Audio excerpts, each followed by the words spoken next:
أعوذ بالله من الشيطان الرجيم بسم الله الرحمن الرحيم الحمد للہ رب العالمین والصلاة والسلام علی نبینا محمد وعلی آلہ وصحبہ اجمعین اما بعد۔ آج ہم ہیں سورہ توبہ آیت نمبر 97 کے ساتھ 97۔ اللہ رب العزت یہاں پہ ارشاد فرماتے ہیں الاعراب اشد کفرا ونفاقا وَأَجْدَرُ أَلَّا يَعْلَمُوا حُدُودَ مَا أَنزَلَ اللَّهُ عَلَىٰ رَسُولِهِ وَاللَّهُ عَلِيمٌ حَكِيمٌ۔ الاعراب یہ بدویوں کو کہتے ہیں، صحرا نشینوں کو، جو صحراؤں میں رہتے تھے، دائیں بائیں شہروں سے باہر رہتے تھے، ان کو اعراب کہا جاتا تھا۔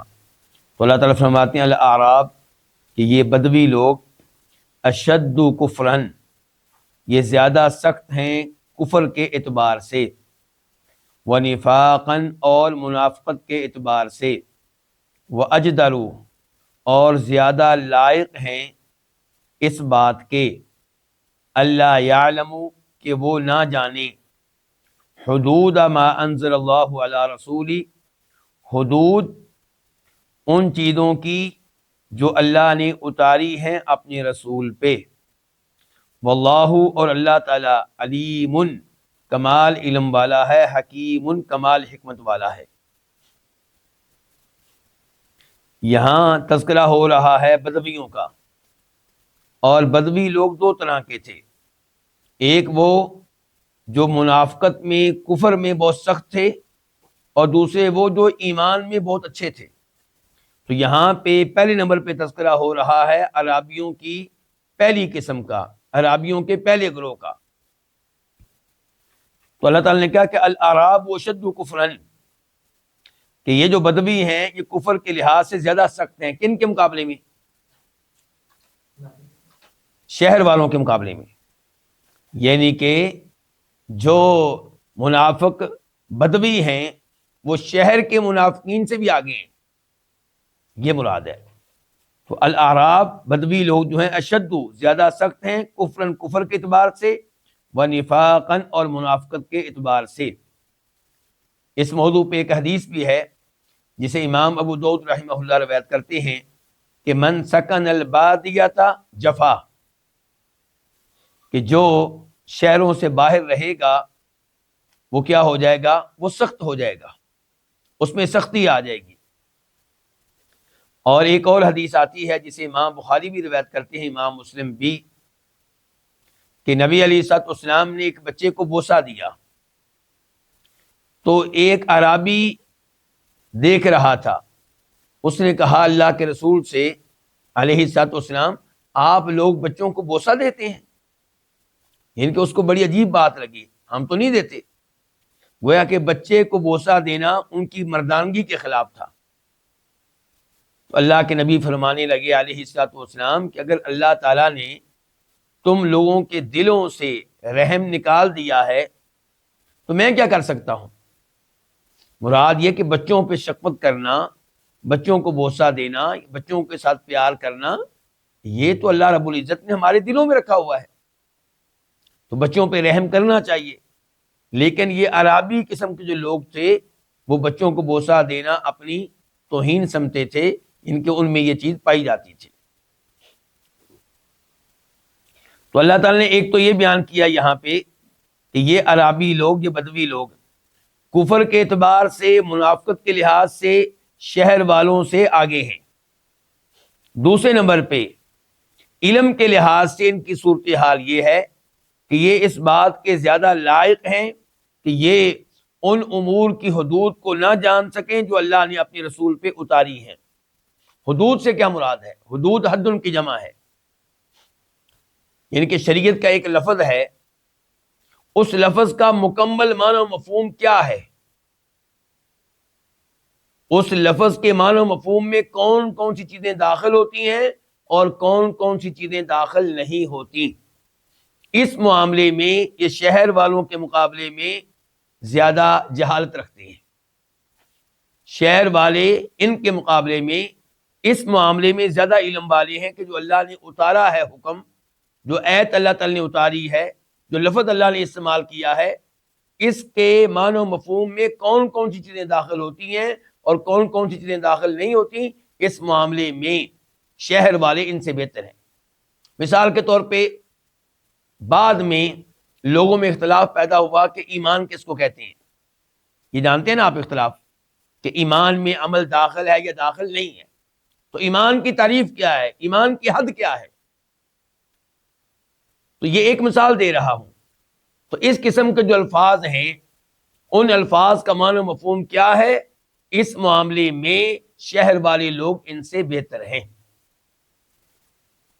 تو یہ بڑی اہم بات ہے. امام ابن القیم رحمہ اللہ نے اپنی کتب میں ذکر کیا ہے کہ یہ بڑی اہم بات ہے کہ انسان جانتا ہو کہ اللہ تعالیٰ نے جو الفاظ استعمال کیے ہیں ان کے معنی و مفہوم میں کون کون سی چیزیں داخل ہوتی ہیں اور کون کون سی چیزیں داخل نہیں ہوتی. آپ پہلی مثال میں نے کس کی دی؟ لفظ الایمان کی. صحیح عقیدہ کیا ہے کہ ایمان میں عمل بھی داخل ہے، لیکن بہت سے لوگ یہ سمجھتے ہیں کہ یہ داخل نہیں ہے اور اس وجہ سے وہ گمراہ ہو گئے. اس وجہ سے وہ کیا ہو گئے؟ گمراہ ہو گئے. اب آپ آ جائیں لفظ الخمر کی طرف. لفظ الخمر جس کا اردو میں معنی ہم کیا کرتے ہیں؟ شراب. لفظ الخمر جو ہے اس میں کون کون سی چیزوں سے بنی ہوئی شراب داخل ہے؟ صحیح بات یہ ہے کہ ہر وہ چیز جس کے پینے سے نشہ آئے وہ الخمر ہے. وہ کیا ہے؟ الخمرو ہے. لیکن ہماری حنفی علماء کرام سب چیزوں کو اس میں داخل نہیں کرتے. وہ کہتے ہیں کہ انگوروں سے جو بنے وہ ہے الخمرو، یا پھر کھجوروں سے بنے وہ ہے الخمرو، باقی چیزوں سے جو بنے وہ الخمر نہیں ہے. وہ اگر کوئی پیتا ہے تو ٹھیک ہے، نشے کی وجہ سے وقت کا جج اس کو کوئی نہ کوئی سزا دے گا، لیکن باقاعدہ طور پہ الخمرو میں یہ چیزیں داخل نہیں ہیں. اور یہ تعریف جو ہے اس کی وجہ سے بہت گمراہی پھیلی. تو اس لیے بڑی اہم بات ہے کہ شریعت کے الفاظ کے معنی و مفہوم کو آپ مکمل طور پہ جانتے ہوں، سمجھتے ہوں. تو اللہ تعالیٰ نے یہاں پہ ان کے دو عیب بیان کیے ہیں. نمبر ایک، ان میں سے جو کافر ہیں اور ان میں سے جو منافق ہیں وہ کفر میں اور منافقت میں بہت آگے ہیں. دوسرے نمبر پہ یہ اس بات کے زیادہ لائق ہیں کہ یہ نہ جانے ان امور کی حدود کو جو اللہ نے اپنے رسول پہ اتاری ہیں. واللہ علیم الحکیم، اللہ کمال علم رکھنے والا ہے، اللہ جانتا ہے اپنی مخلوق کے بارے میں. اگر اللہ نے یہاں پہ یہ کچھ بتایا ہے ان عرابیوں کے بارے میں، ان بدویوں کے بارے میں، تو وہ حقیقت میں مبنی ہے. اور اللہ تعالیٰ بڑی حکمت والا ہے. اللہ تعالیٰ اگر کچھ بتاتا ہے تو بتانے کے پیچھے بھی کئی حکمتیں ہیں. ابھی ہم بڑھتے ہیں آیت نمبر 98 کی طرف، 98. وَمِنَ الْأَعْرَابِ، اور بدویوں میں سے، عرابیوں میں سے. یہ من کون سا ہے؟ تبعیضیہ، بعض، کچھ کا معنی دیتا ہے. اور عرابیوں میں سے کوئی وہ ہے مَن یتخذ، جو بناتا ہے. کس چیز کو بناتا ہے؟ ما ينفق، اس چیز کو جس کو وہ خرچ کرتا ہے. وہ کیا ہوتا ہے؟ مال. یعنی کہ عرابیوں میں سے کوئی وہ ہے جو بناتا ہے اس مال کو بریکٹ میں کر لیا آپ، اس مال کو جس کو وہ خرچ کرتا ہے کیا بناتا ہے؟ مغرمن، چٹی، تاوان، جرمانہ. وَيَتَرَبَّص، اور وہ انتظار کرتا ہے، بکم، تمہارے بارے میں، الدوائر، زمانے کی گردشوں کا، زمانے کے چکروں کا، علیہم، ان پہ ہے، دائرۃ السوء، برا چکر، بری گردش. واللہ، اللہ تعالی، سمیع، خوب سننے والا ہے، علیم، کمال علم والا ہے. اس آیت میں اللہ رب العزت نے یہ بتایا کہ ان عرابیوں میں ایسے لوگ پائے جاتے ہیں کہ اگر انہیں کبھی اللہ کی راہ میں مال خرچ کرنا پڑے تو اسے بوجھ سمجھتے ہیں، اسے جرمانہ سمجھتے ہیں، اسے چٹی سمجھتے ہیں، اسے تاوان سمجھتے ہیں، اسے اپنے لیے اعزاز نہیں سمجھتے۔ ان کے مال میں سے زکوٰۃ دینی پڑے تو خوشی سے نہیں دیتے۔ جہاد کے لیے، کسی مسجد بنانے کے لیے، کسی اور معاملے میں مال دینا پڑے تو لوگوں کے سامنے دینا مجبوری بن جائے دے دیں گے، لیکن دل کے اندر کوئی ان کے دل میں داخل ہو کر دیکھے کہ کیا طوفان آ چکا ہے، پریشان، ٹینشن، کیوں مجھ سے یہ مال لیا گیا ہے، تو اس مال دینے کو وہ اعزاز، سعادت نہیں سمجھتے بلکہ تاوان، چٹی اور جرمانہ سمجھتے ہیں۔ اور اس میں اشارہ ملا مجھے اور آپ کو کہ اگر میں اور آپ بھی زکوٰۃ دیتے ہیں تاوان سمجھ کر تو اللہ تعالیٰ کو ہماری زکوٰۃ کی کوئی ضرورت نہیں ہے۔ زکوٰۃ دیں اعزاز سمجھ کر، اور ساتھ اللہ سے دعا کریں کہ یا اللہ قبول فرما، اور اللہ کا شکر بھی ادا کریں کس بات پہ کہ یا اللہ تو نے مجھے اتنا مال دیا ہے کہ میرے مال پہ زکوٰۃ پڑتی ہے، الحمدللہ۔ اور پھر دوسرے نمبر پہ اللہ کا شکر ادا کریں اس بات پہ کہ یا اللہ تو نے مجھے توفیق دی ہے کہ میں زکوٰۃ دے رہا ہوں، اور تیسرے نمبر پہ پھر دعا کریں کہ یا اللہ قبول کر لے۔ اچھا، اللہ تعالی نے کہا کہ ان میں کئی وہ لوگ ہیں جو اس مال کو جس کو خرچ کرتے ہیں اسے کیا بنا لیتے ہیں؟ تاوان، چٹی، جرمانہ۔ اور دوسرا کیا جرم بتایا یہاں پہ کہ وہ انتظار کر رہے ہیں تمہارے بارے میں زمانے کی گردشوں کا۔ کیا مطلب؟ بیچارے اس انتظار میں ہیں کہ کب مسلمان ختم ہوں، نیست و نابود ہوں۔ یہ تو روز بروز عروج ہی حاصل کرتے چلے جا رہے ہیں، فتوحات ہی ملتی چلی جا رہی ہیں، ان کو انتظار ہے اس کے الٹ کا۔ انتظار کر رہے ہیں کبھی تو بیک گیئر لگے گا، کبھی تو ان پہ زوال آئے گا۔ انتظار کر رہے ہیں کہ کس جنگ میں ان کو شکست ہو، انتظار کر رہے ہیں کب ان کے نبی فوت ہوں علیہ السلام اور دین اسلام کا خاتمہ ہو۔ تو یہ انتظار کر رہے ہیں تمہارے بارے میں زمانے کی گردشوں کا۔ علیہم دائرۃ السوء، اللہ تعالی نے کہا انہی پہ ہے زمانے کی بری گردش۔ اچھا، یہ جو جملہ ہے علیہم دائرۃ السوء، اس کو خبر بھی بنایا جا سکتا ہے، انشاء بھی۔ اس کا کیا مطلب؟ اس کا مطلب یہ ہے کہ ممکن ہے کہ اللہ کی طرف سے خبر ہو کہ مسلمانوں کے بارے میں ایسا انتظار نہ کرو، یہ برے حالات تمہارے ہونے والے ہیں، تمہیں قتل کیا جائے گا، تمہیں قید کیا جائے گا، تمہارے اوپر اللہ کی طرف سے مصیبتیں آئیں گی، مسلمانوں کے بارے میں ایسا انتظار نہ کرو، خبر ہے۔ دوسرے نمبر پہ انشاء کا مطلب کیا ہے کہ اللہ مجھے اور آپ کو سکھا رہے ہیں کہ تم ان کو یہ بدعا دو کہ ہمارے بارے میں انتظار کرتے ہو کہ زمانے کی گردشیں ہم پہ آئیں، ہم بدعا تمہیں دیتے ہیں علیہم دائرۃ السوء کہ تمہارے اوپر زمانے کی بری گردش ہو۔ تو پہلا خبر انشاء میں فرق سمجھ گئے؟ پہلا یہ تھا کہ اللہ خبر دے رہے ہیں، دوسرا کیا؟ دعا ظاہر خبر نہیں ہوتی، دعا درخواست ہے کہ یا اللہ تو ایسا کر دے۔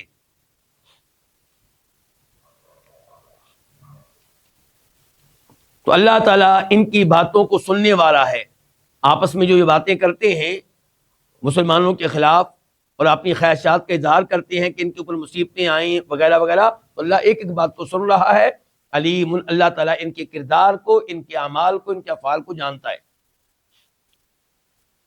آیت نمبر 99 وَمِنَ الْأَعْرَابِ، اور عرابیوں میں سے، بدویوں میں سے، یہ بھی من کون سا ہے؟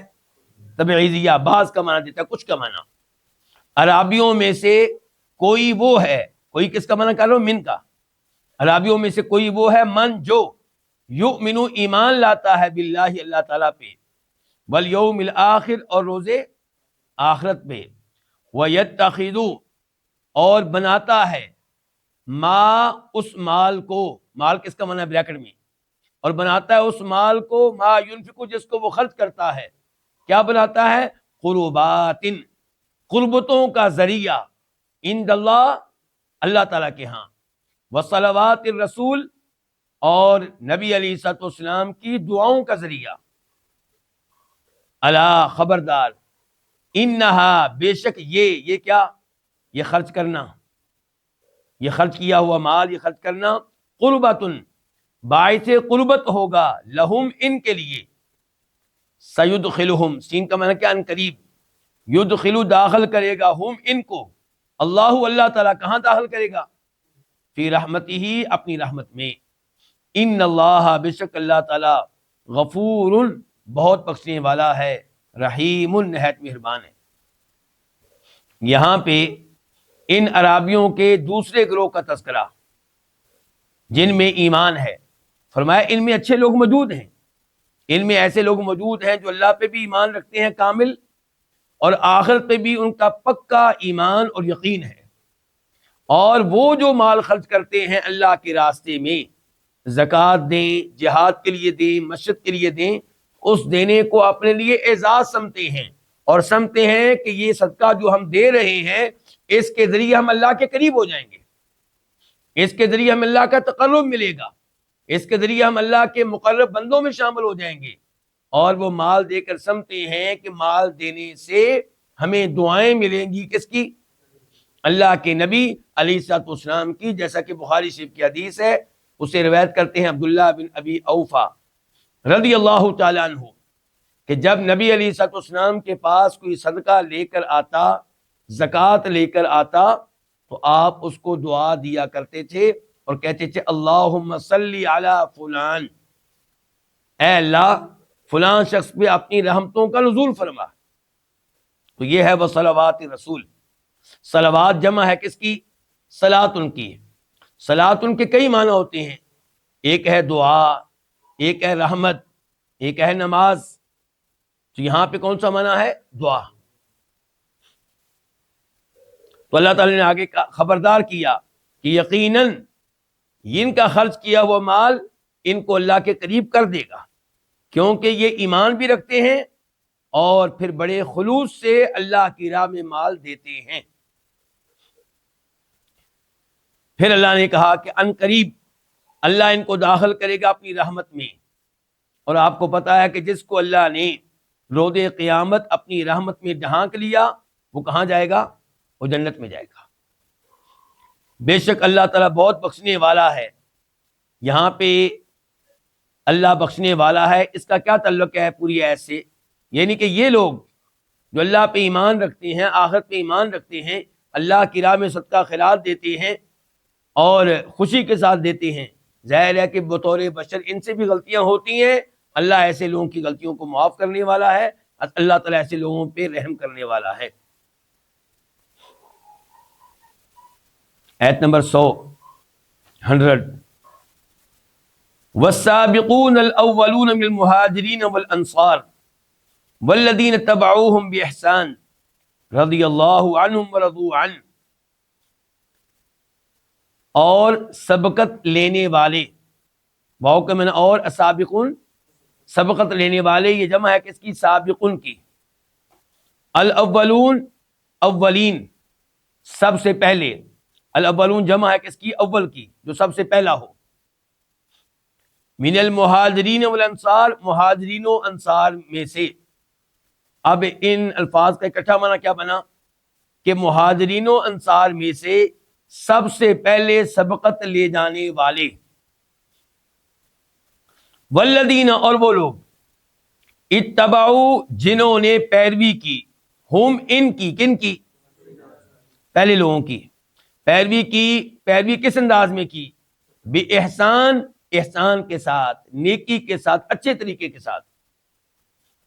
ان کو ہے کیا جی، یہ دو گروہ تھے، ان کو کیا ہوا، فرمایا رضی اللہ عنہم، اللہ تعالیٰ راضی ہو چکا، عنہم ان سے، ان سے، ہم ان سے، ورضو اور یہ راضی ہو گئے، عنہ اس سے، کس سے، اللہ تعالیٰ سے، وأعد اور اس نے تیار کی ہیں، کس نے، اللہ نے، لہم ان کے لیے، جنات ایسی جنتیں، ایسے باغات کہ تجری بہتی ہیں، تحتہا جن کے نیچے سے، کیا بہتی ہیں، الانہار نہریں، خالدین اس حال میں کہ ہمیشہ ہمیشہ رہنے والے ہوں گے، فیہا ان میں، کن میں، ان جنتوں میں، ابداً ابد تک، ہمیشہ ہمیشہ. ذالکا یہ، الفوز کامیابی ہے، العظیم عظیم بڑی. اب اکٹھا معنی کیا بنا؟ یہی ہے عظیم کامیابی. یہی، یہ حسر کہاں سے پیدا ہو گیا؟ کیونکہ ذالکا جو ہے یہ بھی معرفہ ہے، مبتدا ہے، الفوز العظیم یہ بھی معرفہ ہے، خبر ہے، تو حسر پیدا ہو گیا. اب معنی کیا بنا؟ یہی ہے عظیم کامیابی.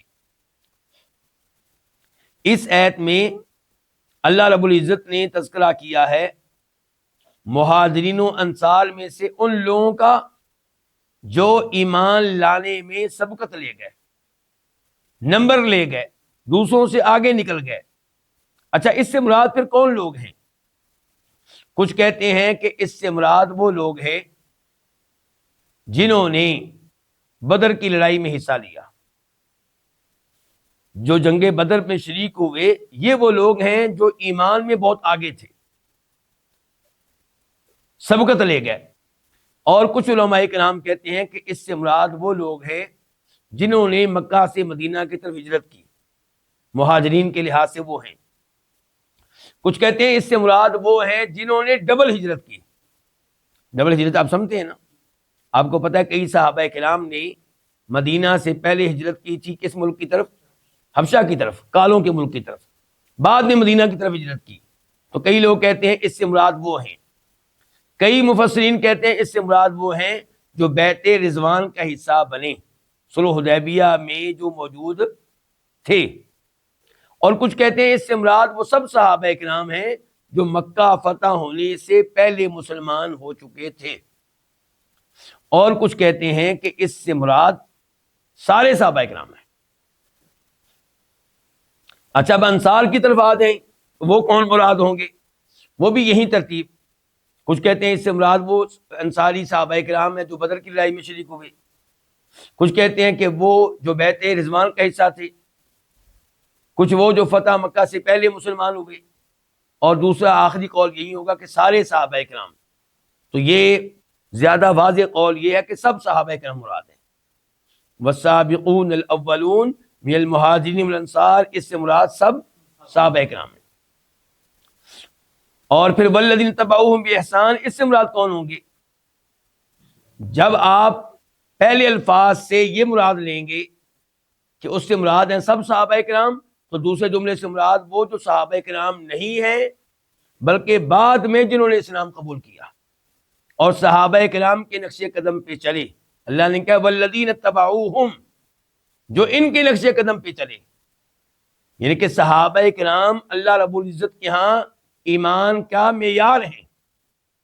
فرمایا دوسرے نمبر پہ وہ لوگ جو ان صحابہ کرام کے نقش قدم پہ چلے، جنہوں نے ان کی پیروی کی بِإِحْسَانٍ، اچھے طریقے سے پیروی کی، اچھے انداز سے پیروی کی.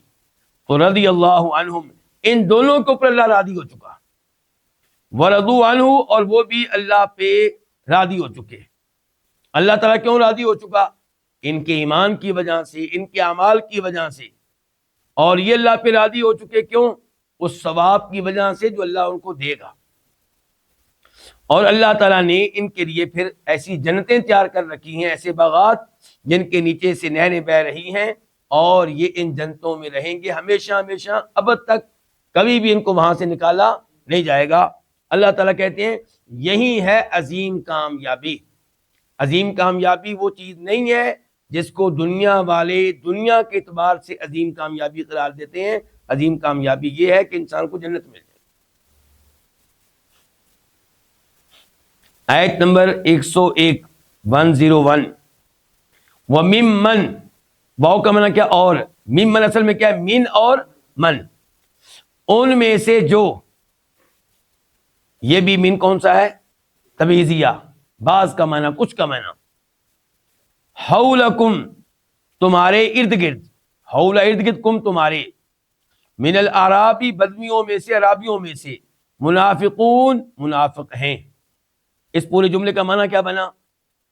کہ ان عرابیوں میں سے جو تمہارے ارد گرد ہیں، ان عرابیوں میں سے جو تمہارے ارد گرد ہیں، کچھ، کئی ایک منافقون کیا ہے؟ منافق ہیں. وَمِنْ أَهْلِ الْمَدِينَةِ، اور اہل مدینہ میں سے بھی. اہل مدینہ میں سے بھی کچھ، یعنی کہ وہ بھی کیا ہیں؟ منافق ہیں. مردو، یہ اڑے ہوئے ہیں، علی النفاقی، نفاق پہ، منافقت پہ. لا تعلمہم، تو ان کو نہیں جانتا، تو ان کو نہیں جانتا. نحنو، ہم، نعلم، جانتے، ہم ان کو. سنعذبہم، سین کا معنی کیا؟ ان قریب. نعذبہم، ہم عذاب دیں گے، ہم ان کو، مرتین، دو بار. ثم، پھر، یردون، یہ لٹائے جائیں گے، الی عذاب عظیم، ایک عظیم عذاب کی طرف. پہلی آیت جو ابھی ہم نے پڑھی ہے اس میں تذکرہ تھا بہترین قسم کے اہل ایمان کا، اور اس آیت میں جو ابھی ہم نے پڑھی ہے 101، اس میں تذکرہ ہے بدترین کفار کا. تو اللہ تعالی نے کہا ہے کہ وہ اعرابی جو مدینہ کے ارد گرد رہتے ہیں ان میں کئی ایک منافق ہیں، اور مدینہ والوں میں بھی کئی ایک منافق ہیں. یہ لوگ نفاق پہ، منافقت پہ اڑے ہوئے ہیں، یعنی کہ کب سے انہوں نے کلمہ پڑھا ہے، چاہیے تھا کہ وقت کے ساتھ ساتھ منافقت کو دل سے نکال دیتے، کفر کو دل سے نکال دیتے اور ایمان کو قبول کر لیتے، کیونکہ ان کو مسلمانوں کے ساتھ رہنے کا موقع ملا ہے، مسجد نبی میں نمازیں پڑھنے کا موقع ملا ہے، آپ کی امامت میں نمازیں پڑھنے کا موقع ملا ہے، آپ کا اخلاق دیکھا ہے، آپ کا کردار دیکھا ہے. ان کو چاہیے تھا کہ اب اس منافقت کو نکال دیتے، لیکن یہ اب بھی اڑے ہوئے ہیں. لا تعلمہم، آپ ان کو نہیں جانتے. نبی علیہ الصلوۃ والسلام یا تو شروع میں ان کو نہیں جانتے تھے، بعد میں سب کو آپ نے جان لیا، یا اس کا مطلب یہ ہے کہ آپ سب کو نہیں جانتے تھے، کئی ایک کو آپ جانتے تھے لیکن سب کو نہیں جانتے تھے. فرمایا نحن نعلم، ہم ان کو جانتے ہیں. ہاں، اللہ تعالیٰ ان سب کو جانتا ہے، ایک ایک کو جانتا ہے. سنعذبہم مرتین، اللہ تعالیٰ نے فرمایا ہم ان کو عنقریب عذاب دیں گے، مرتین، دو بار. دو بار عذاب سے کیا مراد ہے؟ ایک وہ جو جنگوں میں عذاب ملتا ہے، کئی قتل ہوں گے اور کئی جو ہیں ذل و رسوا ہوں گے، اور دوسرے نمبر پہ جب موت آ رہی ہوگی تو فرشتے پٹائی کرتے ہیں، یضربون وجوہہم وادبارہم، یہ مراد ہے. اور دوسرا یہ کہہ سکتے ہیں آپ، دوسری تفسیر، کہ ایک وہ عذاب جو مرتے وقت اور ایک وہ جو قبر میں. ثم یردون الی عذاب عظیم، پھر ان کو ایک عذاب ہونا ہے جب ان کو لٹایا جائے گا، ان کی قبروں سے اٹھایا جائے گا، زندہ کیا جائے گا، اللہ کے سامنے حاضر کیا جائے گا، پھر جہنم میں ڈالا جائے گا، پھر ایک عذاب وہ ملے گا. وآخرون، اور کچھ دوسرے ہیں، اور کچھ دوسرے ہیں، اعترفوا، جنہوں نے اعتراف کیا، اقرار کیا، بذنوبہم، اپنے گناہوں کا. کتنے الفاظ ہیں بذنوبہم؟ 3. با اور ذنوب، ذنب کی جمع، ذنب گناہ کو کہتے ہیں، ذنوب کئی گناہ، ہم اپنے، اور کئی دوسرے ہیں جنہوں نے اقرار کیا، اعتراف کیا اپنے گناہوں کا. خلطو، انہوں نے ملا دیا، مکس کر دیا، خلط ملط کر دیا، عملا صالحا، نیک عمل کو، وآخر سیئا، اور دوسرے سیئا، برے عمل کو. عسى اللہ، قریب ہے کہ اللہ تعالیٰ، یا عسیٰ کا معنی آپ کر سکتے ہیں امید ہے کہ اللہ، دونوں ترجمے صحیح ہیں. قریب ہے اللہ تعالیٰ، ان یہ کہ یتوبہ، مہربان ہو جائے، علیہم، ان پہ، یا دوسرا معنی کر سکتے توفیق دے دے توبہ کی ان کو. ان اللہ، بے شک اللہ تعالیٰ، غفور، بہت بخشنے والا ہے، رحیم، نہایت مہربان ہے. دیکھیں پچھلی 2 آیتیں جو ہم نے پڑھی ہیں، ان میں سے جو پہلی آیت تھی اس میں تذکرہ تھا بہترین قسم کے اہل ایمان کا، اور دوسری آیت میں تذکرہ تھا بہترین قسم کے کفار اور منافقین کا، اور ابھی جو آیت ہم نے پڑھی ہے اس میں تذکرہ ہے ان اہل ایمان کا جن سے غلطیاں ہوئی ہیں، نیک اعمال بھی کیے ہیں اور غلطیاں بھی ہوئی ہیں ان سے. تو ان کا تذکرہ ہے۔ کچھ روایات میں آتا ہے کہ اس کی بہترین مثال ابو لبابہ رضی اللہ عنہ اور ان کے وہ ساتھی تھے جو جنگ تبوک کا حصہ نہیں بن سکے۔ جب نبی علیہ السلام جنگ تبوک سے واپس آئے، ان لوگوں نے اپنے آپ کو مسجد نبوی کے ستونوں کے ساتھ باندھ لیا اور کہا کہ جب تک ہماری اللہ توبہ قبول نہیں کرے گا، خود نبی علیہ السلام ہمیں نہیں کھولیں گے، ہم نے اسی طرح بندے رہنا ہے۔ تو پھر ان کی توبہ نازل ہوئی تو اللہ کے نبی علیہ السلام نے خود ان کو کھولا۔ بہرحال الفاظ عام ہیں، قیامت تک کے لوگوں کے لیے ہیں کہ کئی اہل ایمان ایسے ہوں گے جن کے نیک اعمال بھی ہوں گے، برے اعمال بھی ہوں گے، تو ان کا تذکرہ یہاں پہ ہوا ہے۔ اور پھر یہاں پہ بخاری شریف کی وہ حدیث ذکر کر دینا مناسب ہوگا جس میں سمرہ بن جندب کہتے ہیں کہ نبی علیہ السلام نے بیان کیا کہ خواب میں میرے پاس دو آنے والے آئے اور مجھے لے کر چلے گئے۔ آگے ایسے محلات تھے جو سونے کی اینٹوں کے اور چاندی کی اینٹوں کے بنے ہوئے تھے، گولڈ اور سلور کی اینٹوں کے بنے ہوئے تھے۔ وہاں پہ ایسے لوگ تھے جن کے جسم کا آدھا حصہ انتہائی خوبصورت اور آدھا حصہ انتہائی بدصورت۔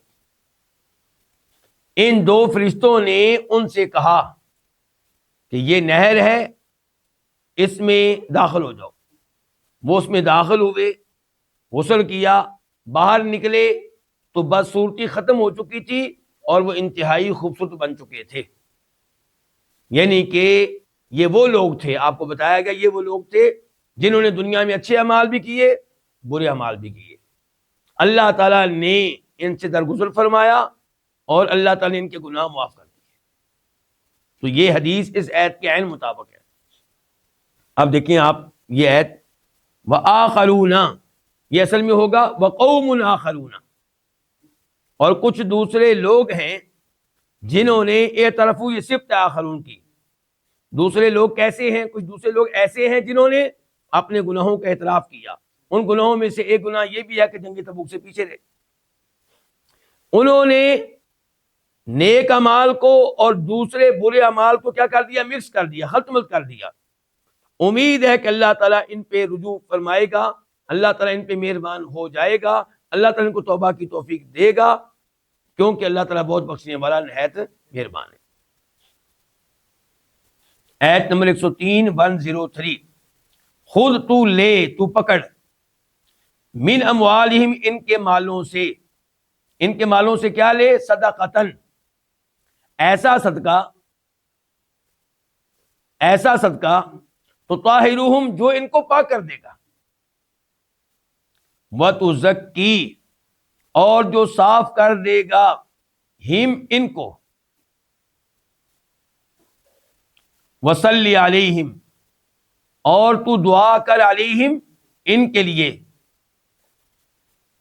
ان صلاتک، بے شک تیری دعا، سکنن، باعث سکون ہوگی، لہم، ان کے لیے، واللہ، اللہ تعالیٰ، سمیع، خوب سننے والا ہے، علیم، کمال علم والا ہے۔ پہلے نمبر پہ اس آیت کو پچھلی آیت کے ساتھ جوڑا گیا ہے۔ مفسرین نے اس آیت کو پچھلی آیت کے ساتھ جوڑا ہے، یعنی کہ اس کے ساتھ تعلق قائم کیا۔ وہ کیسے؟ کہ ابو لبابہ وغیرہ جب ان کی توبہ قبول ہوئی تو وہ صدقہ خیرات لے کر آئے، تو اللہ کے نبی علیہ السلام نے ان کے صدقات کو قبول نہیں کیا کہ مجھے یہ حکم نہیں ملا کہ تمہارے صدقات کو قبول کیا جائے۔ تو پھر یہ آیت نازل ہوئی کہ آپ ان سے صدقہ لیں۔ بہرحال اس آیت کا ان کے ساتھ تعلق ہو یا نہ ہو، حکم عام ہے کہ اے اللہ کے نبی، جب یہ لوگ آپ کے پاس صدقات لے کر آئیں تو آپ صدقات لیں۔ یہ صدقات لینے کا فائدہ کیا ہوگا؟ ان لوگوں کو پاکیزگی ملے گی، ان لوگوں کے گناہ معاف ہوں گے، ان کے درجات بلند ہوں گے، اور آپ ان کو دعائیں دیں گے، اور آپ کی دعاؤں سے ان کو بڑا سکون ملتا ہے۔ جیسا کہ پہلے حدیث ذکر کر چکا ہوں بخاری شریف کی کہ عبداللہ بن ابی اوفا کہتے ہیں کہ جب نبی علیہ الصلوۃ والسلام کے پاس کوئی زکوٰۃ لے کر آتا، صدقات لے کر آتا، تو آپ اس کو دعا دیتے، کہتے اللہم صلی علی فلان، اے اللہ فلان شخص پہ اپنی رحمتیں نازل فرما۔ عبداللہ بن ابی اوفا کہتے ہیں کہ میرے والد صاحب صدقات لے کر آئے، آپ نے یوں دعا دی تھی اللہم صلی علی آل ابی اوفا، اے اللہ ابو اوفا کی آل پہ اپنی رحمتیں نازل فرما۔ اس ایسے پتہ چلا زکوٰۃ دینے کے کیا کیا فوائد ہیں، اللہ کی راہ میں مال خرچ کرنے کے کیا کیا فوائد ہیں۔ آپ کے گناہ معاف ہوں گے، اللہ تعالیٰ آپ کو پاک کر دے گا، آپ کے گناہ دھل جائیں گے، آپ کے مال میں اللہ برکتیں ڈالے گا، آپ کا مال بڑھے گا۔ اور پھر یہاں پہ وہ حدیث ذکر کر دینا مناسب ہوگا جس میں جناب ابو ہریرہ کہتے ہیں کہ فرمایا نبی علیہ الصلوۃ والسلام نے کہ جب انسان اللہ کی راہ میں صدقہ حلال مال سے دیتا ہے، پاک مال سے دیتا ہے، چاہے وہ معمولی سا ہو چاہے کھجور ہو، تو اللہ تعالیٰ اس کو اپنے دائیں ہاتھ میں لے لیتا ہے، اور پھر اللہ تعالیٰ اس میں اضافہ کرتا رہتا ہے، اس کو بڑھاتا رہتا ہے، حتیٰ کہ روز قیامت وہ ایک کھجور پہاڑ کے برابر ہو چکی ہوگی۔ تو آپ اس سے اندازہ لگائیں کہ صدقہ کیسے بڑھتا ہے، اور وہ مال بھی بڑھتا ہے۔ کون سا مال؟ جس سے صدقہ آپ نے دیا ہے۔ آپ کا ٹوٹل مال تھا 10 لاکھ، آپ نے اس میں سے مثال کے طور پہ 20,000 دیا، 30,000 روپیہ دیا۔ یہ 30,000 روپیہ جو آپ نے دیا ہے، اگر خلوص سے دیا ہے، حلال مال سے دیا ہے، اللہ اس میں اضافہ کرتا رہے گا، اور وہ مال جو باقی رہ گیا ہے اللہ اس میں بھی برکتیں ڈالے گا۔ یمحق اللہ الربا ویربی الصدقات، اللہ سود کو مٹاتا ہے اور صدقات کو اللہ تعالیٰ بڑھاتا ہے۔ اچھا، یہاں پہ اب ایک اور سوال اٹھے گا، اللہ تعالیٰ نے یہاں پہ کیا کہا ہے؟ خود تو لے، یہ واحد کا لفظ ہے کہ جمع کا؟ واحد کا لفظ ہے۔ اس آیت کو دلیل بنایا تھا کئی لوگوں نے کہ نبی علیہ الصلوۃ والسلام کے بعد کسی کو زکوٰۃ لینے کا حق حاصل نہیں ہے، کیونکہ اللہ تعالیٰ نے یہاں پہ کہا خود کہ اے نبی آپ لیں۔ جب اللہ کے نبی نہیں رہے تو اب جو حکمران بنا ہے ہم اس کو زکوٰۃ نہیں دیں گے، اور وہ حکمران کون تھے؟ ابو بکر صدیق رضی اللہ عنہ۔ ابو بکر صدیق اور صحابہ کرام وہ قرآن کی تفسیر کو، قرآن کے معنی مفہوم کو سب سے بہتر جانتے تھے۔ تو جناب ابو بکر نے اعلان کیا کہ میں ان لوگوں سے جنگ کروں گا، ان لوگوں سے قتال کروں گا جو زکوٰۃ ادا نہیں کرتے، جو نماز میں اور زکوٰۃ میں فرق کرتے ہیں۔ جیسے نماز واجب ہے ایسے ہی زکوٰۃ واجب ہے، چنانچہ انہوں نے ایسے لوگوں سے جہاد کیا۔ تو آج بھی وقت کی حکومت کو چاہیے کہ وہ زکوٰۃ کی وصولی کا نظام قائم کرے اور اس زکوٰۃ کو غریب و فقیروں میں تقسیم کرے، جو رکاوٹ بنے ان کو پکڑا جائے اور زبردستی ان سے زکوٰۃ لی جائے۔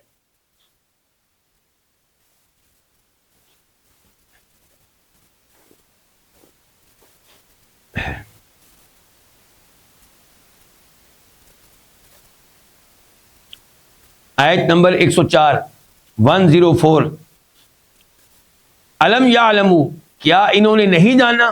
حمزہ کا معنی کیا ہے؟ کیا لم نہیں، یعلمو جانا، کیا انہوں نے نہیں جانا کہ ان اللہ، کہ بے شک اللہ تعالیٰ ہوا وہ یقبل، قبول کرتا ہے توبہ توبہ ان عبادہ، اپنے بندوں کی، ویأخذ، اور وہ لیتا ہے الصدقات، صدقات، وَأَنَّ اللَّهَ، اور بے شک اللہ تعالیٰ ہوا وہ، یعنی کہ اللہ تعالیٰ ہی التواب، بہت رجوع کرنے والا ہے اپنے بندوں پہ، بہت توفیق دینے والا ہے توبہ کی اپنے بندوں کو، الرحیم، بہت مہربان ہے۔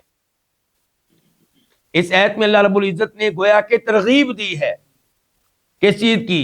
نمبر 1 توبہ کرنے کی، نمبر 2 صدقہ خیرات کرنے کی۔ ہم سے گناہ ہوتے رہتے ہیں اور اللہ ترغیب دے رہا گناہوں کی توبہ کر لو، میں توبہ قبول کرنے والا ہوں۔ صدقہ خیرات کرو، میں صدقہ قبول کرتا ہوں، یعنی کہ یہ صدقہ تمہارا محفوظ رہے گا، روز قیامت تمہارے کام آئے گا، تمہاری قبر میں تمہارے کام آئے گا۔ تو اللہ تعالیٰ نے کہا کیا ان کو معلوم نہیں ہے؟ تو یہ استفہام تقریر کے لیے ہے، یعنی کہ ان کو ابھارنے کے لیے ہے یہ دو کام کرنے پہ۔ پہلا کام کیا کہ توبہ کریں، اللہ کہہ رہا ہے میں توبہ قبول کرتا ہوں۔ دوسرے نمبر پہ صدقہ دیں، اللہ کہتا ہے میں صدقہ قبول کرتا ہوں۔ اور یہ کہ اللہ تعالیٰ بہت توبہ قبول کرنے والا ہے، نہایت مہربان ہے۔ تو جب یہ دو کام کریں گے تو پھر اللہ تعالیٰ ہماری توبہ قبول کرے گا اور ہمارے اوپر رحم فرمائے گا۔ آیت نمبر 105 وقل، اور تو کہہ دے، واو کا معنی اور، قل کا معنی تو کہہ دے، اعملوا تم عمل کرو، فسیرا، یہ کتنے الفاظ ہیں؟ 3۔ فا کا معنی کیا؟ تو، پس، سین کا معنی ان قریب، یرا دیکھے گا، اور تو کہہ دے تم عمل کرو، پس ان قریب اللہ تعالیٰ دیکھے گا عملکم، تمہارے عمل کو، تمہارے اعمال کو، ورسولہ، اور اس کا رسول، کیا مطلب؟ وہ بھی دیکھے گا، والمؤمنون، اور اہل ایمان، یعنی کہ وہ بھی دیکھیں گے۔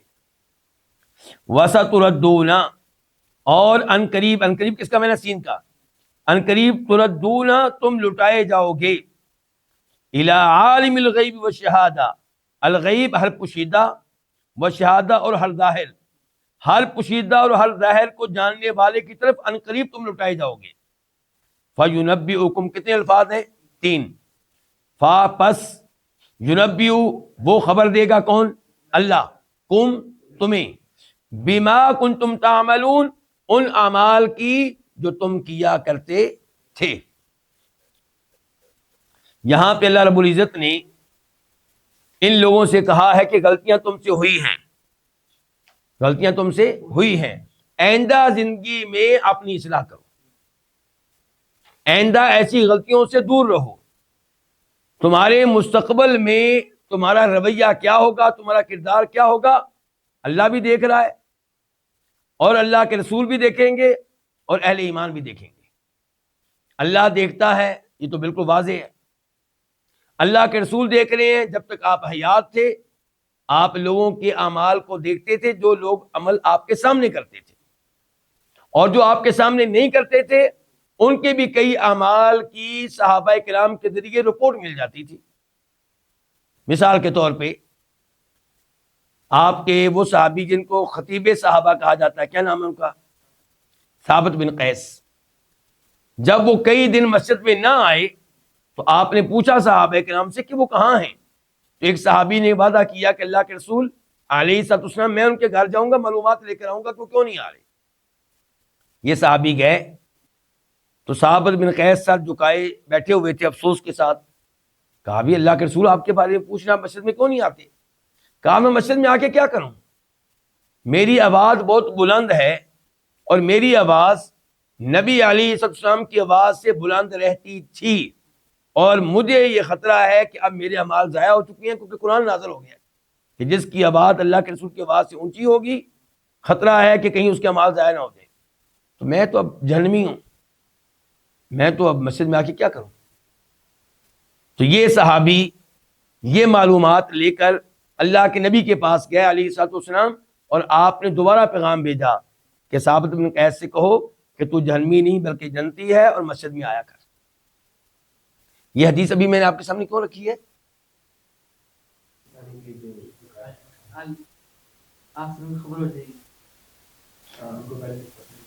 یہ بتانے کے لیے کہ اللہ تعالیٰ نے کہا نا کہ ان قریب اللہ کے رسول تمہارے اعمال کو دیکھیں گے، تو دیکھنے سے مراد یہ ہے کہ صحابہ کرام آپ کے سامنے مسجد نبوی میں اور اسفار میں اعمال کرتے تھے تو آپ دیکھتے تھے، اور کئی اعمال ایسے تھے جن کی رپورٹ آپ کو دیگر صحابہ کرام کے ذریعے مل جاتی تھی، اور کئی اعمال ایسے ہیں جن کی خبر آپ کو اللہ تعالیٰ دے دیا کرتا تھا، اور کئی پھر بھی آپ سے پوشیدہ رہتے تھے۔ والمؤمنون، اور اہل ایمان بھی دیکھیں گے۔ ظاہر ہے کہ اہل ایمان ایک دوسرے کے حالات سے واقف ہوتے ہیں، ایک دوسرے کے بارے میں معلومات لیتے رہتے ہیں، اور حدیث ہے کہ ایک بار جنازہ گزرا تو صحابہ کرام نے کہا کہ یہ آدمی تو بہت اچھا ہے جو فوت ہوا، جس کی میت جا رہی ہے۔ تو اللہ کے نبی نے کہا تھا علیہ السلام وجبت، کہ اس کے لیے واجب ہوگی کیا؟ جنت۔ پھر ایک جنازہ گزرا، صحابہ کرام نے کہا کہ برا آدمی تھا، آپ نے کہا وجبت، واجب ہوگی کیا؟ جہنم۔ پھر آخر میں جا کے آپ نے کہا تھا انتم شہداء اللہ فی الارض، تم اللہ تعالیٰ کے گواہ ہو زمین پہ، لوگوں کے اعمال کے بارے میں تم شہادت دینے والے ہو۔ اور روز قیامت ویسے بھی اس امت نے پہلی امتوں پہ کیا بننا ہے؟ گواہ بننا ہے۔ تو کیا اہل ایمان اور آپ کی امت کے سب اہل ایمان حاضر ناظر ہیں، عالم الغیب ہیں؟ جی نہیں۔ اللہ تعالی نے گزشتہ اقوام کا جو تذکرہ قرآن میں کیا اور جو وہاں پہ اللہ بتائے گا، اس کے اوپر چونکہ اہل ایمان کو مکمل یقین ہے اس لیے شہادت دیں گے۔ اس کا مطلب یہ نہیں کہ ہر مومن جو ہے وہ عالم الغیب ہو گیا، حاضر ناظر ہو گیا، اور اللہ کے نبی بھی عالم الغیب نہیں تھے، حاضر ناظر نہیں تھے۔ البتہ کئی غیبی باتیں آپ کو اللہ کی طرف سے بتائی گئیں، لیکن جو بتائی گئیں وہ چند ایک ہیں، محدود ہیں، جو نہیں بتائی گئیں وہ بے شمار ہیں۔ اللہ تعالی نے کہا کہ عنقریب تمہیں لٹایا جائے گا اس ذات کی طرف جو ہر پوشیدہ اور ظاہر عمل کو جاننے والی ہے، اور وہ کون؟ اللہ تعالیٰ۔ کب لٹایا جائے گا؟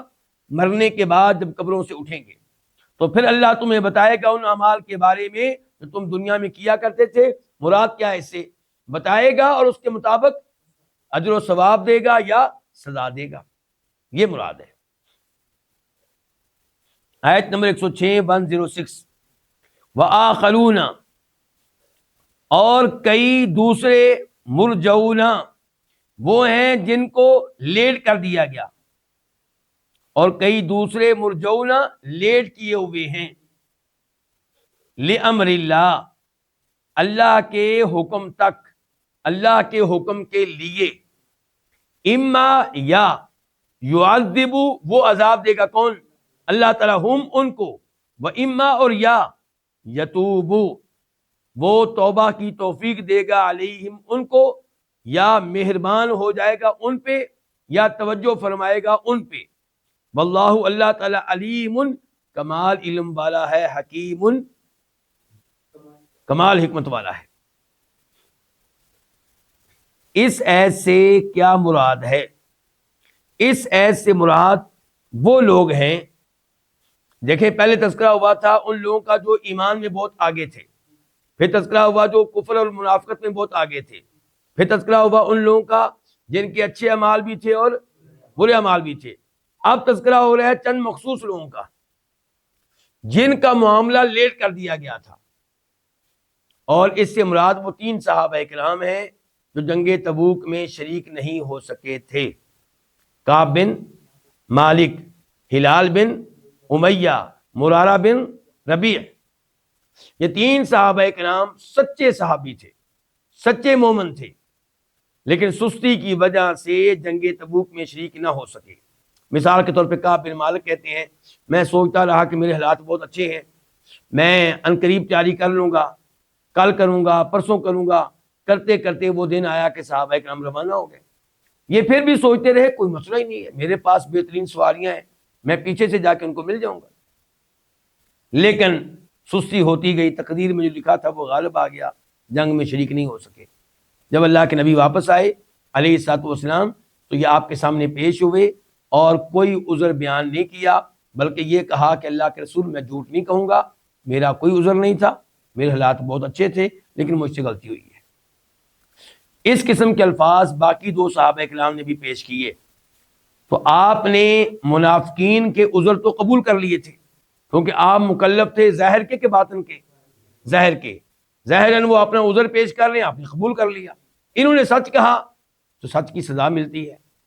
تو اس کا مطلب یہ نہیں کہ انسان سچ سے بھاگے، سچ بولنے کی وجہ سے سزا ملے گی دنیا میں، وہ کم ہے اس سزا کے مقابلے میں جو آخرت میں ملتی ہے۔ اب ان کے اوپر آزمائش آئی کیا کہ نبی علیہ السلام نے کہا کہ جب تک اللہ ان کا فیصلہ نہ کر دے ان کا بائیکاٹ کیا جائے، کوئی ان سے بات چیت نہیں کرے گا۔ صحابہ کرام نے ان کا بائیکاٹ جاری رکھا کتنے دن؟ 50 دن۔ اور کعب بن مالک کہتے ہیں کہ ایسے دن آئے کہ یوں لگتا تھا کہ زمین تنگ ہو چکی ہے۔ زمین کیا ہو چکی ہے؟ حالانکہ زمین کیا تھی؟ کشادہ، لیکن ان کو زمین تنگ لگتی تھی۔ کوئی ایسی جگہ نہ بچی جہاں یہ خوشی کے ساتھ بیٹھ سکیں، اطمینان سے بیٹھ سکیں، سعادت کے ساتھ بیٹھ سکیں۔ کوئی ان سے بات چیت کرنے کے لیے تیار نہیں تھا، حتیٰ کہ وہ ایام آئے جب ان سے کہا گیا اپنی بیویوں سے بھی لگو دو.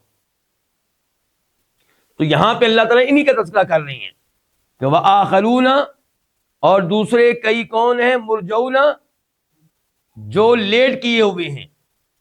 لیٹ کیے ہوئے سے مراد یہ نہیں ہے کہ وہ جنگ سے لیٹ ہو گئے تھے، یہاں پہ یہ مراد نہیں ہے. یہاں پہ مراد یہ ہے کہ جن کا فیصلہ لیٹ ہو گیا، جن کو لیٹ کیا گیا لامر اللہ، اللہ تعالیٰ کے حکم تک، اللہ تعالیٰ کے حکم کے لیے، یعنی کہ جب تک اللہ کا حکم نہیں آتا تب تک ان کے لیے کوئی توبہ وغیرہ نہیں ہے، تب تک ان کا بائیکاٹ ہے. اچھا، اب اللہ کا حکم آئے گا تو یا تو اللہ عذاب دے گا اور یا اللہ تعالیٰ ان کی توبہ قبول فرمائے گا. اللہ تعالیٰ کمال علم والا، کمال حکمت والا ہے. یہاں پہ ان کا یہ تذکرہ ہوا ہے. پھر آگے ان قریب ان کی توبہ کا تذکرہ آئے گا. فی الحال یہ بتایا گیا کہ ان کا معاملہ لیٹ کر دیا گیا، مؤخر کر دیا گیا. آیت نمبر 107 107 والذین اتخذوا، اور وہ لوگ جنہوں نے بنائی مسجدن، ایک مسجد. کیوں بنائی؟ ضرارن مفعول لہو ہے، نقصان پہنچانے کے لیے، وکفرن، اور کفر کرنے کے لیے، وتفریقا بین المؤمنین، اور مومنوں کے مابین پھوٹ ڈالنے کے لیے، تفریقا پھوٹ ڈالنے کے لیے، وارصادا، اور گات کی جگہ بنانے کے لیے، لمن، اس شخص کے لیے جس نے حارب اللہ سے جنگ کی، ورسولہ، اور اللہ کے رسول سے جنگ کی، من قبل، اس سے پہلے، وَلَيَحْلِفُنَّ، اور البتہ وہ ضرور قسمیں اٹھائیں گے. واؤ کا معنی اور، لام البتہ، نون لازمی طور پہ، اور البتہ وہ لازمی طور پہ قسم اٹھائیں گے. کیا قسم اٹھائیں گے؟ ان کا معنی یہاں پہ کیا ہے؟ نہیں، کیونکہ آگے الا آ رہا ہے. عام طور پہ ان کا معنی کیا ہوتا ہے؟ اگر، لیکن یہاں پہ اگر نہیں، کیونکہ آگے کیا آ رہا ہے؟ الا. البتہ وہ لازمی طور پہ قسم اٹھائیں گے، قسمیں اٹھائیں گے. ان نہیں، اردنا، ہم نے ارادہ کیا، الا، مگر، الحسنہ، اچھائی کا، بلائی کا. واللہ، اللہ تعالی، یشہد، شہادت دیتا ہے، انا، بے شک، ہم، یہ، لکاذبون، البتہ جھوٹے ہیں، جھوٹ بولنے والے ہیں، جھوٹ کہنے والے ہیں. یہ کیا معاملہ ہے جی؟ منافقین سمتے تھے کہ کلمہ ہم نے پڑھ لیا ہے اوپر سے، اب ہم ان مسلمانوں کے حکم میں ہیں، لیکن ظاہر ہے کہ اندر سے ہم مسلمان نہیں ہیں. ہمارا کوئی الگ مرکز ہونا چاہیے، اٹھنے بیٹھنے کی کوئی الگ جگہ ہونی چاہیے، کوئی الگ سینٹر ہمارا ہونا چاہیے. اس کے لیے انہوں نے ایک مسجد بنائی، مسجد قباء کے قریب. اور اللہ تعالی نے کہا کہ مسجد بنانے کا مقصد کوئی اچھا نہیں تھا. مسجد بنانے کا مقصد کیا تھا؟ مسلمانوں کو نقصان پہنچانا اور کفر کو پھیلانا. جو کفر ان کے دلوں میں تھا اس کو زہر کر کے اس کی اشاعت کرنا. اور تیسرے نمبر پہ مومنوں کے مابین پھوٹ ڈالنا. پہلے سارے اس علاقے کے مسلمان مسجد قباء میں نماز پڑھتے تھے، اب جب دو مسجدیں ہو جائیں گی، کچھ ادھر جائیں گے، کچھ ادھر جائیں گے. چوتھے نمبر پہ ارصاد، اس مسجد کو گھات کی جگہ بنانا. کیا مطلب؟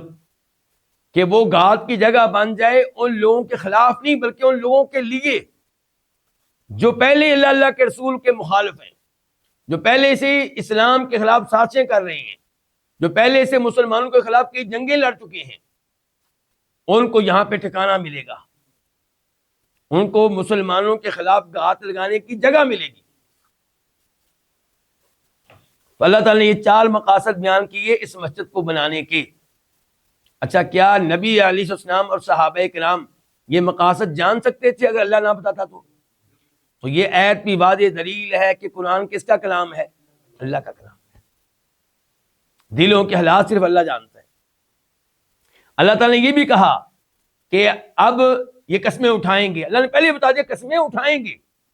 پہلے اللہ نے بتایا ماضی ان کا کہ مسجد بنا لی ہے، مقاصد یہ ہیں. اب اللہ ان کا مستقبل بتا رہے ہیں کہ قسمیں اٹھائیں گے کہ ہمارا ارادہ بھلائی کا ہے، ہمارا کوئی برا ارادہ نہیں ہے. ہم نے تو مسجد اس لیے بنائی ہے کہ وہ لوگ جو گرمی میں ہوتے ہیں کبھی مسجد میں آ کے ان کو سایہ مل جایا کرے گا، بارش میں بیٹھنے کی جگہ مل جائے گی، مسجد قباء کچھ لوگوں سے دور ہے تو وہ ادھر نماز پڑھ لیا کریں گے, ان کے لیے سہولت پیدا ہوتی ہے کہ ہمارے ارادے اچھے ہیں, ہمارا برا ارادہ نہیں ہے. اللہ نے کہا اللہ گواہی دیتا ہے کہ یہ جھوٹے ہیں, ان کی قسموں کا اعتبار نہیں کرنا. اچھا پھر کیا ہوا؟ جنگ تبوک ہونے والی تھی جب انہوں نے یہ مسجد بنا لی, اور اس کا مشورہ ان کو دیا تھا ایک آدمی نے, ابو عامر الراہب.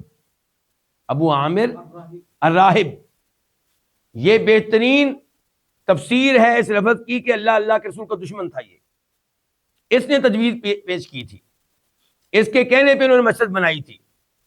اور یہ ابو عامر الراہب یہ مشہور و معروف صحابی کا والد ہے, حنظلہ غسیل الملائکہ, وہ جو جنگ احد میں شہید ہوئے تھے اور جنگ میں حصہ لینے سے پہلے اپنی بیگم سے تعلق قائم کیا تھا اور غسل جنابت کرنے کا موقع نہیں ملا تھا. پھر شہید ہونے کے بعد ان کو غسل کس نے دیا؟ فرشتوں نے دیا. غسیل الملائکہ, بیٹا دیکھیں اور باپ دیکھیں. اچھا بتانا یہ چاہتا ہوں کہ اب ان لوگوں نے اللہ کے نبی سے رابطہ کیا علیہ السلام کہ اللہ کے نبی ہم نے مسجد بنائی ہے, تو ہم چاہتے ہیں کہ پہلی نماز اس میں آپ پڑھیں, ابتدا آپ کریں. تو اللہ کے نبی علیہ السلام نے ان سے وعدہ کیا کہ جب جنگ تبوک سے واپس آؤں گا تب میں اس میں نماز پڑھوں گا. پتہ چلا کہ اللہ کے نبی عالم الغیب نہیں تھے. جب آپ علیہ السلام جنگ سے واپس آ رہے تھے تو راستے میں اللہ تعالیٰ نے آپ کو اس مسجد کی حقیقت کی خبر دے دی, تو پھر آپ کے حکم سے یہ مسجد گرا دی گئی, اس کو گرایا گیا ہے. اور یہاں سے ایک سبق ملا مجھے اور آپ کو, اگر کسی نے کوئی مسجد بنائی ہے شروع دن سے اس کا مقصد کیا ہے؟ شرک کو پھیلانا. کس کو پھیلانا؟ شرک کو پھیلانا, شرک کو عام کرنا. تو اس میں میرا اور آپ کا چندہ شامل نہیں ہونا چاہیے, اس مسجد کے بنانے میں میری اور آپ کی مدد نہیں ہونی چاہیے. اس کا مقصد کفر کو پھیلانا ہے, اس کا مقصد تو شرک کو پھیلانا ہے. البتہ کچھ مساجد ایسی ہوتی ہیں جن کو بنایا گیا ہوتا ہے توحید کے لیے, بعد میں کئی لوگ اس کو شرک کا اڈا بنا لیتے ہیں, تو اس مسجد کا حکم اور ہوگا, پہلی مسجد کا حکم اور ہوگا. بیت اللہ شریف ابراہیم علیہ السلام نے اس لیے بنایا تھا کہ وہاں پہ نعوذ باللہ شرک پھیلے. انہوں نے تو اللہ کی عبادت کے لیے بنایا تھا, توحید کے لیے بنایا تھا. بعد میں لوگوں نے اسے شرک کا اڈا بنا لیا, 300 سال بت رکھ دیے. تو آپ علیہ السلام نے یعنی کہ خاتمہ کیا ان بتوں کا, اور اس اللہ کے گھر کے ساتھ تعلق قائم رہا. جب بت موجود تھے تب بھی اس گھر کی عزت کی جاتی رہی. لیکن یہ مسجد جس کی بنیاد ہی رکھی گئی تھی کفر کے لیے, اس کو گرانے کا حکم ملا, اس کو گرا دیا گیا. تو مجھے امید ہے کہ دونوں طرح کی مساجد میں فرق رہے گا.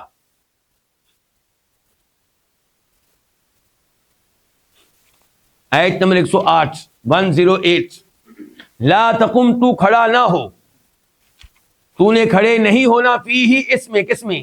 اس مسجد میں, ابداً کبھی بھی. لمسجد, البتہ وہ مسجد, البتہ یہ وہ کس کا ترجمہ میں کرتا ہوں جی؟ وہ, یہ اصول میں کئی دفعہ بتا چکا ہوں کہ جب کسی لفظ کے آگے صفت آ رہی ہو تو پھر وہاں پہ وہ اس قسم کا ترجمہ کرتے ہیں تاکہ سننے والے کو پتا چلے کہ ابھی آگے اس کی صفت آنے والی ہے. تو اب کیا دیکھیں, لمسجد, البتہ وہ مسجد کون سی؟ اس سا, یہ صفت جس کی بنیاد رکھی گئی علی التقوی, کس پہ؟ تقوی پہ, من اول یوم, پہلے دن سے. یعنی کہ البتہ وہ مسجد جس کی بنیاد پہلے دن سے کس پہ رکھی گئی؟ تقوی پہ. احق کو, وہ زیادہ حقدار ہے, وہ مسجد زیادہ حقدار ہے کس بات کی؟ ان, یہ تقوما, کہ تو کھڑا ہو, فی ہی, اس میں, فی ہی, اس میں, یعنی کہ اس مسجد میں. یہ جو دوسری مسجد ہے, رجال, ان کئی ایسے آدمی ہیں, یحبون, جو پسند کرتے ہیں, جو محبت کرتے ہیں اس بات سے, جو چاہتے ہیں یہ بات کیا, ان یتطہروا, کہ وہ خوب پاک رہیں. وہ خوب کس کا معنی ہے؟ یہ تا جو آ گئی ہے, کیونکہ تا کے بغیر بھی لفظ ہو تو اس کا معنی ہوتا ہے پاک ہونا. تو جب تا آ گئی تو معنی میں اضافہ ہوا, خوب پاک رہیں, اچھی طرح پاک رہیں. واللہ, اللہ تعالیٰ, یحب, محبت کرتا ہے, المطہرین, خوب پاک رہنے والوں سے, اچھی طرح پاک رہنے والوں سے۔ واللہ رب العزت نے یہاں پہ بیان کر دیا کہ اللہ کے نبی آپ نے اس مسجد میں کھڑے نہیں ہونا۔ اس جملے کے دو مطلب ہو سکتے ہیں۔ نمبر ایک کہ آپ نے اس مسجد میں نماز نہیں پڑھنی، کیونکہ نماز کا آغاز کیسے ہوتا ہے؟ کھڑے ہو کر، قیام سے، تو آپ نے اس میں کھڑے ہو کے نماز نہیں پڑھنی۔ دوسرا اس کا مطلب یہ ہے کہ بالکل اس مسجد میں آپ نے داخل نہیں ہونا، آپ کا داخل ہونا بھی اس کی تائید ہوگا، کسی قسم کی حوصلہ افزائی نہیں کرنی۔ اور دونوں معنی صحیح ہیں کہ نہ نماز پڑھنی ہے اور نہ ہی ویسے اس مسجد میں آپ نے داخل ہونا ہے۔ دوسرا معنی کا پھر مطلب یہ ہوگا کہ مجھے اور آپ کو چاہیے کہ جہاں گناہ ہو رہا ہو میں اور آپ بھی وہاں پہ نہ جائیں، چاہے ہم وہ گناہ کرنے والے نہ ہوں، لیکن ان کی حوصلہ افزائی ہوگی جو یہ گناہ کر رہے ہیں۔ مثال کے طور پہ محرم میں نکلنے والے وہ جلوس جن میں شرک کے الفاظ بھی کہے جاتے ہیں، صحابہ کرام کے اوپر تنقید بھی کی جاتی ہے، اور ویسے بھی وہ جلوس اگر شرک سے پاک ہوں، صحابہ کرام پہ تنقید سے پاک ہوں، ویسے ہی بدعت ہے، تو ہمیں ان کا حصہ نہیں بننا۔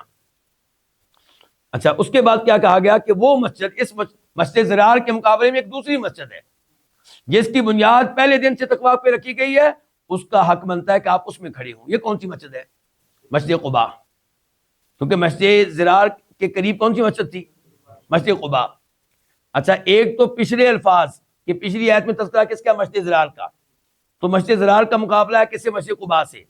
تو اس سے پتا چلا کہ اس سے مراد مسجد قباء ہے، اور ایک اگلا جملہ بھی بتا رہا ہے کہ اس سے مراد مسجد قباء ہے۔ وہ کیسے؟ فیہ رجال، اس میں کئی ایسے آدمی ہیں جو پسند کرتے ہیں کہ وہ خوب پاک رہیں، اور اللہ تعالیٰ خوب پاک رہنے والوں سے محبت کرتا ہے۔ نبی علیہ الصلوۃ والسلام نے اہل قباء کے بارے میں یہ بتایا ہے، حدیث کا مفہوم یہ ہے کہ یہ لوگ جو تھے یہ پانی کے ساتھ سنجا کرتے تھے، ان کے پیشاب خانے کے بعد اگر انسان پتھر استعمال کرے تو جائز ہے، اور آج ٹیشو استعمال کریں جائز ہے، لیکن پانی کے ساتھ سنجا کریں زیادہ بہتر ہے۔ تو اللہ تعالیٰ نے اہل قباء کی یہ تعریف کی ہے، وہ یہ کام کرتے تھے۔ تو اس جملے سے بھی پتا چلا کہ اس مسجد سے مراد کون سی مسجد ہے؟ مسجد قباء۔ اچھا، اب دیکھیں، مجھے آپ کی توجہ چاہیے، اس مسجد سے کیا مراد ہے؟ اس مسجد سے پہلے الفاظ، اس جملے سے پہلے الفاظ، جملے کے بعد پہلے الفاظ، دونوں تائید کر رہے ہیں کہ اس سے مراد مسجد قباء ہے۔ لیکن صحیح حدیث ہے ترمذی شریف کی، اور اس سے ملتی جلتی حدیث مسلم شریف میں بھی ہے کہ خود اللہ کے نبی علیہ السلام نے بتایا کہ اس سے مراد مسجد نبوی ہے۔ ترمذی میں حدیث ابو سعید خدری کہتے ہیں کہ دو صحابہ کا آپس میں اختلاف پیدا ہو گیا کہ یہاں پہ جس مسجد کے بارے میں کہا جا رہا ہے کہ وہ مسجد جس کی بنیاد تقویٰ پہ رکھی گئی پہلے دن سے، وہ زیادہ حق رکھتی ہے کہ آپ اس میں کھڑے ہو، اس سے کون سی مسجد مراد ہے؟ ایک صحابی نے کہا اس سے مراد مسجد قباء ہے، دوسرے نے کہا مسجد نبوی ہے۔ معاملہ اللہ کے رسول کے پاس پہنچا تو آپ نے کہا اس سے مراد میری یہ مسجد ہے، مسجد نبوی۔ اچھا، اب حدیث کہہ رہی ہے کہ اس سے مراد کیا ہے؟ مسجد نبوی۔ سیاق و سباق کیا بتا رہا ہے؟ اس سے مراد کیا؟ مسجد قباء۔ اب ہم نے کون سا قول لینا ہے؟ ہم کہیں گے دونوں قول بالکل ٹھیک ہے۔ بھائی اگر مسجد قباء کی بنیاد پہلے دن سے تقویٰ پہ رکھی گئی ہے تو کس نے تعمیر کی تھی؟ اللہ کے نبی علیہ السلام اور صحابہ کرام نے۔ تو مسجد نبوی کس نے بنائی ہے؟ وہ بھی اللہ کے نبی علیہ السلام اور صحابہ کرام نے۔ تو دونوں مسجدوں میں خوبی پائی جاتی ہے کہ ان کی بنیاد پہلے دن سے ہی تقویٰ پہ رکھی گئی ہے، کفر پہ نہیں رکھی گئی۔ تو اللہ کے نبی علیہ السلام نے گویا کہ ہمیں یہ پیغام دیا کہ آیت کے سیاق و سباق سے پتہ چل رہا ہے کہ اس سے مراد مسجد قباء ہے، اور میں اپنی حدیث کے ذریعے واضح کر رہا ہوں کہ اگر مسجد قباء وہ مسجد ہے جس کی بنیاد پہلے دن سے تقویٰ پہ رکھی گئی ہے تو مسجد نبوی بدرجہ اولا وہ مسجد ہے جس کی بنیاد پہلے دن سے تقویٰ پہ رکھی گئی۔ دونوں قول اپنی جگہ پہ ٹھیک ہے۔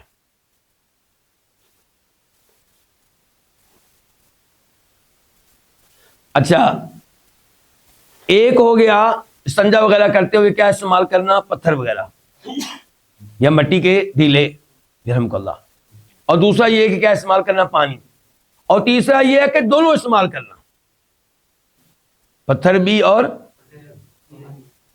پانی بھی۔ مثال کے طور پہ آپ کسی واش روم میں تھے، وہاں پہ آپ نے پانی استعمال کیا، آپ کو پتھر نہیں مل سکے، پھر آپ پتھر تلاش کریں اور اس کے بعد وہ بھی ان کے ساتھ بھی آپ استنجا کریں، تو یہ کیسا ہے جی؟ یہ فضول بات ہے۔ یہ کیا ہے؟ فضول بات ہے۔ یہ تو ممکن ہے کہ کبھی آپ نے پتھر استعمال کیے تھے اور آپ نے چاہا اب اس کے بعد پانی بھی استعمال کروں، تو کر سکتے ہیں آپ، لیکن پانی استعمال کرنے کے بعد آپ کہیں جی اب میں پتھر بھی استعمال کروں، دونوں کام کرنے ہیں، یہ فضول سی بات ہے۔ اور جائز ہے ویسے کہ آپ پتھروں پہ اکتفا کریں یا آپ پانی پہ اکتفا کریں، اور موجودہ زمانے میں ٹیشو وغیرہ استعمال کرنا بھی جائز ہے، اس میں کوئی حرج نہیں ہے۔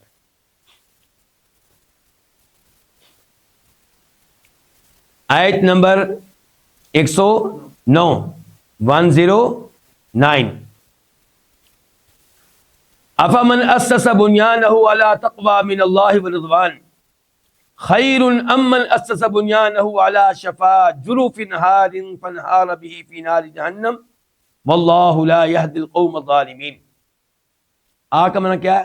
کیا، فا کا معنی پس کیا، من وہ شخص، اسسا جس نے بنیاد رکھی، بنیانہ اپنی عمارت کی، کس چیز پہ بنیاد رکھی؟ اللہ تقوی من اللہ، اللہ کے خوف پہ، ورضوان اور رضامندی پہ، خیر بہتر ہے، ام یا من وہ شخص، اسسا جس نے بنیاد رکھی، بنیانہ اپنی عمارت کی، علی شفا جروفن کھوکھلے تودے کے کنارے پہ، شفا کنارہ، جرف کس کو کہیں گے؟ کھوکھلا تودا۔ کھوکھلا تودا یہ کیا چیز ہوتی ہے؟ کیسے کھاتے ہیں اس کو؟ یعنی کہ کوئی ندی ہو، نہر ہو، دریا ہو، اس کا جو کنارہ ہے تو آپ محسوس کریں گے کہ کئی کنارے اس طرح ہو جاتے ہیں کہ نیچے سے پانی نے مٹی کھا لی ہوتی ہے، پانی کو اور مٹی کو غائب کر دیا ہوتا ہے، اچھا اوپر ابھی مٹی کچھ موجود ہوتی ہے، اس کنارے پہ کھڑے ہوں گے تو کیا ہوگا؟ گر جائیں گے آپ۔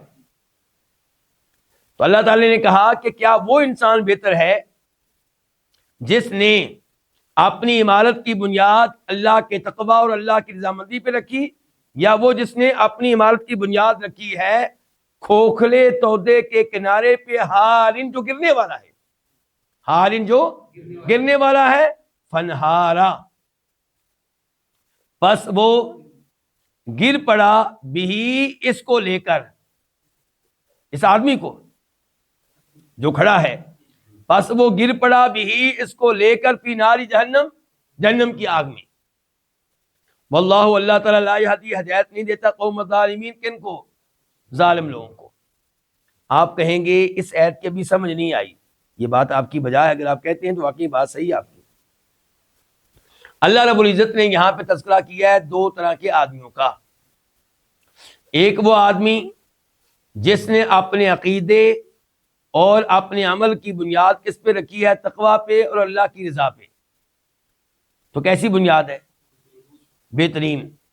اور دوسرا آدمی وہ ہے جس نے اپنے عقیدے اور عمل کی بنیاد رکھی ہے کفر پہ، نفاق پہ۔ کیسی یہ بنیاد؟ تو پہلی کی جو عمارت ہے اس کی بنیادیں بہت مضبوط ہیں، وہ بلڈنگ مستحکم ہوگی اور وہ قائم و دائم رہے گی، اس کے کام آئے گی۔ اور جو دوسری بلڈنگ ہے جس کی بنیادوں میں کفر ہے، نفاق ہے، تو یہ عمارت اس کھوکھلے تودے کی طرح ہے جو گرنے والا ہے، تو جو اس کے اوپر کھڑا ہوگا وہ گر پڑے گا، اور یہ بلڈنگ بھی جو ہے اپنے بنانے والے کو لے کر گر پڑے گی، اس کا بیڑا غرق کرے گی، اس کو ہلاک کرے گی۔ تو اللہ رب العزت نے یہ مثالیں بیان کی ہیں اور واضح کیا ہے کہ وہی بلڈنگ بہتر ہے جس کی بنیاد توحید پہ، تقوی پہ اور اللہ کی رضا پہ رکھی گئی ہے، جس کو بنایا گیا ہے اللہ سے ڈرتے ہوئے اور اللہ کو خوش کرنے کے لیے، اللہ کی رضا حاصل کرنے کے لیے۔ آپ یہ بھی کہہ سکتے ہیں کہ پہلے آدمی کی عمارت جو ہے وہ کیا ہے؟ مسجد قباء، اور دوسرے آدمی کی عمارت کیا؟ مسجد زرار۔ ٹھیک ہو گیا؟ تو مسجد قباء جنہوں نے بنائی ہے مضبوط عمارت ہے ان کے کام آئے گی، اور جنہوں نے مسجد ضرار بنائی ہے یہ مسجد ضرار ان کو لے ڈوبے گی۔ اب دوبارہ دیکھ لیں اسی آیت کو، پس کیا وہ شخص اسسا جس نے بنیاد رکھی، بنیانہ اپنی عمارت کی، علی تقوی من اللہ، اللہ کے خوف پہ، ورضوان اور رضامندی پہ، خیر وہ بہتر ہے، ام یا من وہ شخص اسسا جس نے بنیاد رکھی، بنیانہ اپنی عمارت کی، علی شفا جروفن کھوکھلے تودے کے کنارے پہ، ہارن جو گرنے والا ہے، فنہارا پس وہ فنہارا بھی پس وہ اس کے ساتھ گر پڑا، پس وہ اس کے ساتھ پس اس کو لے کے گر پڑا، فی ناری جہنم جہنم کی آگ میں، یعنی کہ وہ عمارت جو ہے جس کے نیچے کفر ہے، منافقت ہے، وہ اس آدمی کو کہاں گرا کے لے جائے گی؟ جہنم کی آگ میں۔ اور اللہ تعالیٰ ہدایت نہیں دیتا القوم ظالمین، ظالم لوگوں کو۔ لا یزالو ہمیشہ رہے گی، بنیانہم ان کی وہ عمارت، لا یزالو ہمیشہ رہے گی، بنیانہم ان کی وہ عمارت، الذی جو بنو انہوں نے بنائی، کیا رہے گی؟ ریبتن بے چینی کا باعث، شک و شبہ کا باعث رہے گی، فی قلوبہم ان کے دلوں میں، الا یہ کہ تقطع پاش ہو جائیں، ٹکڑے ٹکڑے ہو جائیں، قلوبہم ان کے دل، واللہ اللہ تعالی علیم کمال علم والا ہے، حکیم کمال حکمت والا ہے۔ اللہ رب العزت نے اس آیت میں یہ واضح کیا ہے کہ یہ بلڈنگ جو انہوں نے بنائی تھی مسجد ضرار، یہ مسجد ضرار ان کے دلوں میں ہمیشہ بے چینی کا باعث رہے گی۔ کیوں؟ کیونکہ اس کی وجہ سے ان کا معاملہ واضح ہو گیا، ان کی منافقت جو چھپی ہوئی تھی وہ واضح ہو گئی، اللہ نے واضح کر دی۔ تو اب یہ پچھتاتے رہیں گے اس مسجد کو بنانے پہ۔ یہ بے چینی کب ختم ہوگی، یہ ٹینشن کب ختم ہوگی؟ جب یہ مریں گے، جب یہ مریں گے اور دل ان کا ختم ہوگا، پھر ان کی ٹینشن، پھر ان کا یہ غم دور ہوگا۔ تو فرمایا ہمیشہ ان کی عمارت وہ جو انہوں نے بنائی، ریبتن وہ بے چینی کا باعث رہے گی، فی قلوبہم ان کے دلوں میں، الا یہ کہ تقطع، یہ اصل میں کیا تقطع، الا یہ کہ ان کے دل کیا ہو جائیں؟